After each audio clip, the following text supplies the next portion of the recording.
Hello viewers, Assalamu alaikum. This is Sadia Jahanjeen and welcome to my channel Learn with Jane. আজকে আমরা আলোচনা করব Ted হিউজের most important একটা poem the Jaguar নিয়ে। এই পোয়েমটিতে total 20টি line রয়েছে এবং এই কবিতাটি টোটাল 5টি স্ট্র্যাঞ্জা অর্থাৎ 5টি ভাগে ভাগ করা হয়েছে এবং প্রতিটি ভাগে 4টি করে লাইন রয়েছে। কবিতার শুরুতেই আমরা দেখতে পাই কবি চিড়িয়াখানায় গেছেন, সেখানে তিনি নানান প্রাণী দেখছেন, যেমন বানরেরা কেবল হাই তুলছে আর নিজেদের গা থেকে উকুন তুলছে, তারা একেবারেই অলস। এরপর তিনি দেখলেন তোতা পাখিরা খুব চেঁচামেচি করছে, মনে হচ্ছে যেন তারা আগুনে পুড়ছে। আসলে তারা দর্শকের দৃষ্টি আকর্ষণ করার জন্য নাটক করছে। পরবর্তীতে কবি দেখেন যে সিংহ আর বাঘ শুয়ে আছে একেবারে ক্লান্ত এবং নিস্তেজ হয়ে।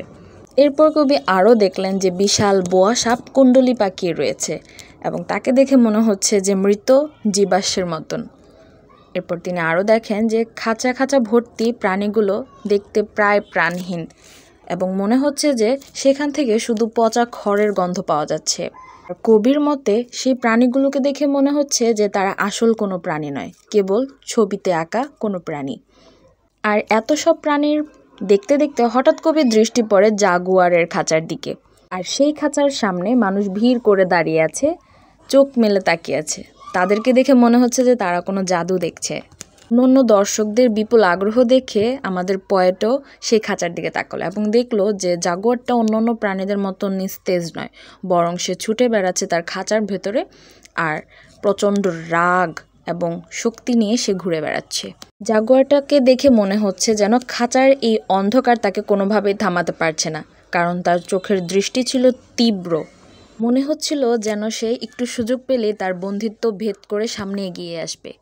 অর্থাৎ পোয়েট আমাদেরকে বোঝাতে চেয়েছেন যে জাগুয়ারের মধ্যে এখনও শক্তি এবং স্বাধীনতার তীব্র আকাঙ্ক্ষা বেঁচে আছে, আর সেই কারণে অন্যান্য দর্শকেরা জাগুয়ারকে মুগ্ধ চোখে দেখছে।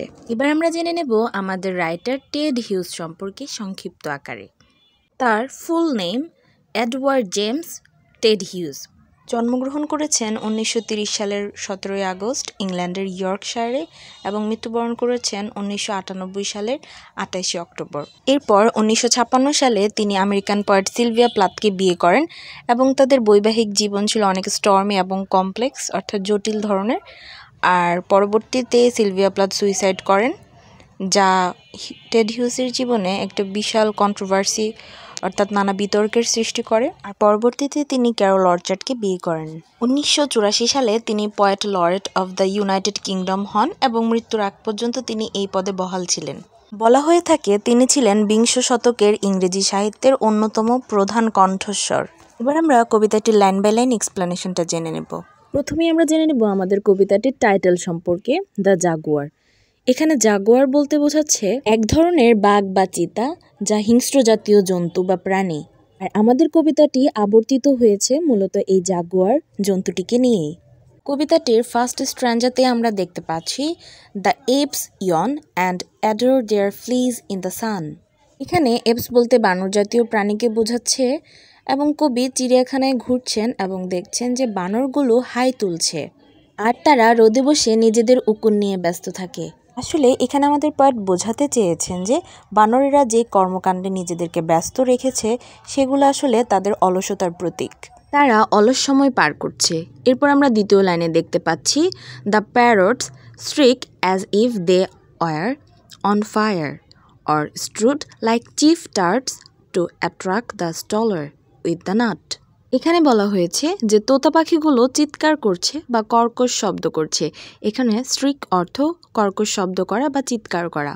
তাহলে লাইনটির অর্থ দাঁড়ায় কবি বলছেন যে তোতা পাখিরা চেঁচামেচি করছে যেন তারা আগুনে পুড়ছে, অথবা তারা হাঁটছে নাটকীয় ভঙ্গিতে, ঠিক যেমনভাবে প্রস্টিটিউটরা চলাচল করে বা হাঁটা চলা করে পথচারীদের দৃষ্টি আকর্ষণের জন্য। আমাদের নেক্সট লাইন হচ্ছে fatigued with indolence tiger and lion. এই লাইনটিতে আমাদের পোয়েট বলছেন বাঘ এবং সিংহরাও দেখে মনে হচ্ছে তারা ক্লান্ত এবং সূর্যের ন্যায় স্থির ভঙ্গিতে তারা শুয়ে আছে, যেখানে এই প্রাণীগুলো সবসময় হিংস্র থাকে। কিন্তু এই চিড়িয়াখানায় মনে হচ্ছে তারা নিষ্ক্রিয়, মনে হচ্ছে যেন তাদের জীবনী শক্তিকে কেউ দমন করে রেখেছে। যা আসলে তাদের মতো সক্রিয় প্রাণীদের থেকে আশা করা যায় না। দেন নেক্সট স্ট্র্যান্ডে আমরা দেখতে পাচ্ছি the boa constrictor's coil is a fossil. Case after case seems empty or stinks of sleepers from the breathing straw. এখানে দ্য বোয়া কনস্ট্রিক্টরস কোয়েল বলতে বোয়া সাপের কুণ্ডলি পাকানো দেহকে বোঝানো হয়েছে। এই সাপটিকে দেখে মনে হচ্ছে এটি কোনো ফসিল বা জীবাশ্ম অথবা পাথর হয়ে যাওয়া কোনো বস্তুর ন্যায় নিথর অবস্থায় পড়ে আছে।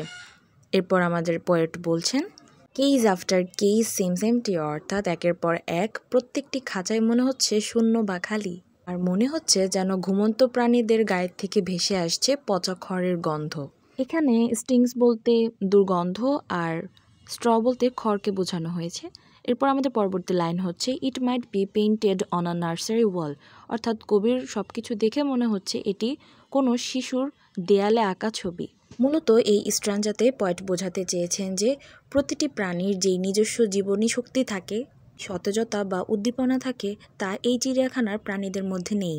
তারা তাদের বন্ধিত্বকে মেনে নিয়েছে, পরিণত হয়েছে কোনো ফসিলে বা নার্সারির দেয়ালে আঁকা কোনো স্থির চিত্রতে। এরপর থার্ড স্ট্র্যাঞ্জে আমরা দেখতে পাচ্ছি but who runs like the rest past this arrives at a case where the crowd stands, stares and mesmerized. এই লাইনগুলোতে কবি বলছেন যে পথচারীরা এই নিস্তেজ প্রাণীগুলোর খাঁচাগুলো খুব দ্রুত এড়িয়ে যাচ্ছে এবং তারা একে একে একটি খাঁচার সামনে বেশ ভিড় জমাচ্ছে। সেই এক খাঁচাটির সামনে তারা দাঁড়িয়ে তাকিয়ে আছে ঠিক মন্ত্রমুগ্ধের মতন। আমাদের next line as a child at a dream, দেখে মনে হচ্ছে যে তারা কোনো শিশুর স্বপ্ন দেখছে। At a jaguar hurrying enraged through prison darkness after the drills of his eyes. অর্থাৎ ওই খাঁচায় এক জাগুয়ার দ্রুত প্রচণ্ড রাগ নিয়ে দৌড়াচ্ছে। এখানে enraged হচ্ছে রাগান্বিত হওয়া, hurrying মানে দ্রুত দৌড়ানো, আর drills শব্দের অর্থ হচ্ছে তীক্ষ্ণ দৃষ্টি। পরবর্তী লাইনে কবি বলেছেন যে জাগুয়ার খাঁচায় বন্দী এবং তার চারপাশটা তার কাছে মনে হচ্ছে অন্ধকার কারাগার, আর এই অন্ধকার কারাগারের মধ্যে জাগুয়ারের এই রাগ এবং তীক্ষ্ণ দৃষ্টি দেখে মনে হচ্ছে যে তার চোখে এমন একটি শক্তি রয়েছে যেটি কারাগারের এই অন্ধকারকেও এক মুহূর্তে চূর্ণ বিচূর্ণ করে ফেলতে পারবে। আর পয়েমের এই লাইনে জাগুয়ারের দৃষ্টিকে শক্তি এবং স্বাধীনতার প্রতীক হিসেবে তুলে ধরা হয়েছে। ফোর্থ স্ট্যাঞ্জার শুরুতে আমরা দেখতে পাই on a short fierce fuse not in boredom.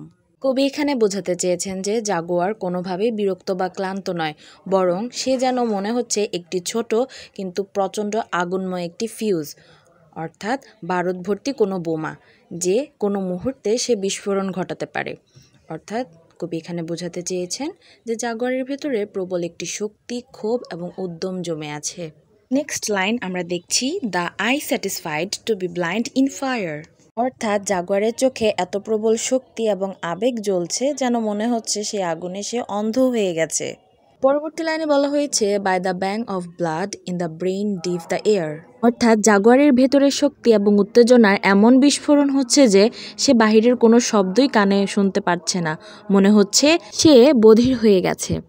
পরবর্তী line he spins from the bars but there is no cage to him, অর্থাৎ জাগুয়ার খাঁচার ভেতরে ঘোরাঘুরি করছে কিন্তু তার কাছে মনে হচ্ছে যে ভেতরে কোনো খাঁচাই নেই, সে খাঁচার বাহিরে মুক্ত।